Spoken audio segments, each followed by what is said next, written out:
What's the most popular means of transportation in your hometown?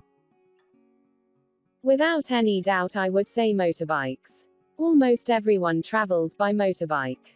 The reason why motorbike is so popular, I think, is due to their reasonable price and convenience.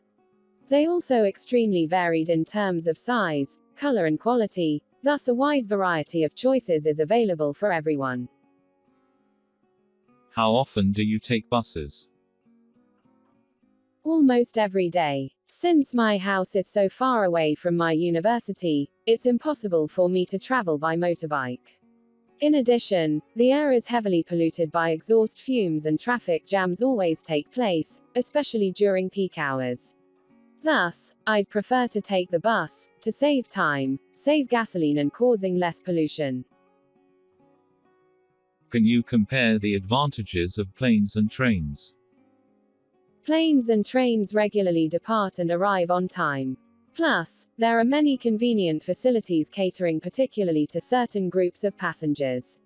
However, traveling by plane is clearly time-saving and enjoyable in terms of onboard services like meals or comfortable seats, while traveling by train offers you a chance to see the world outside, admire the views from their seats. It's totally a great experience for most train travelers. Is driving to work popular in your country? Although cars themselves and gasoline are expensive, a lot of people prefer driving, possibly because driving is more comfortable in such weather, with such polluted and noisy surroundings. Do you think people will drive more in the future? If you're talking about India, no, I don't think it's possible, even in the future. Cars and gasoline are becoming unaffordable for many people these days. Plus, the transport infrastructure in various regions in India is not appropriate for cars. Would you ride bikes to work in the future? Definitely not. Riding a bike means you're exposing yourself to the unpredictable weather and to air pollution. What is worse, I'm afraid the main streets or the highway are too dangerous for cyclists, as cars, motorbikes and buses will travel at a very high speed. Thus I'd rather ride a motorbike or take the bus instead. What will become the most popular means of transport in your country? I think buses will take the lead. You can travel the distance without much worries about ticket price or rainy weather outside. Also, new buses now offer better services like comfortable seats for the elderly or good air conditioning systems. Do you prefer public transport or private transport? I think I'd prefer public transport. It's much more inexpensive, and because it can contain a large number of people, it helps ease the intensity of traffic jams during peak hours and reduce the greenhouse gas emissions caused by vehicles. Private transportation is more costly in terms of fees, taxes and gasoline. Now let's look at the vocabularies and their meanings in the speaking between the examiner and candidate on a topic: transportation. Without any doubt, or there is no doubt that, expression. A phrase expressing certainty or agreement, yes. A wide variety of, collocation. A number or range of things of the same general class that is distinct in character or quality. Exhaust fumes is a noun.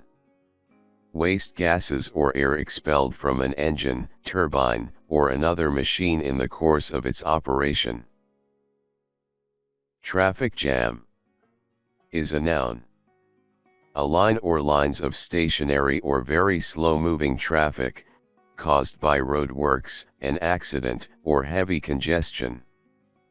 Peak hours or rush hours is a noun.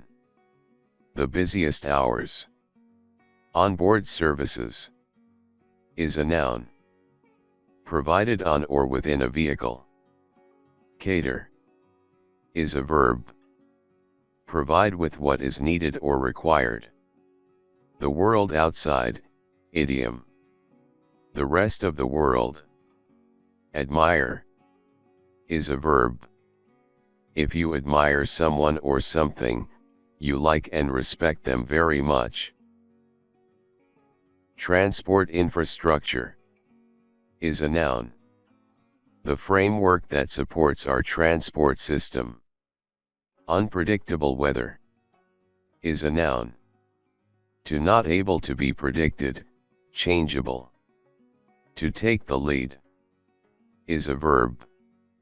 To start winning a race or competition. Intensity is a noun.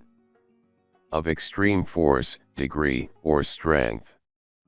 Greenhouse gas emissions is a noun phrase. The emission into the Earth's atmosphere of any of various gases, ESP carbon dioxide, that contribute to the greenhouse effect. You can also use the dictionary to confirm all the vocabularies. And the idioms, use idiom books.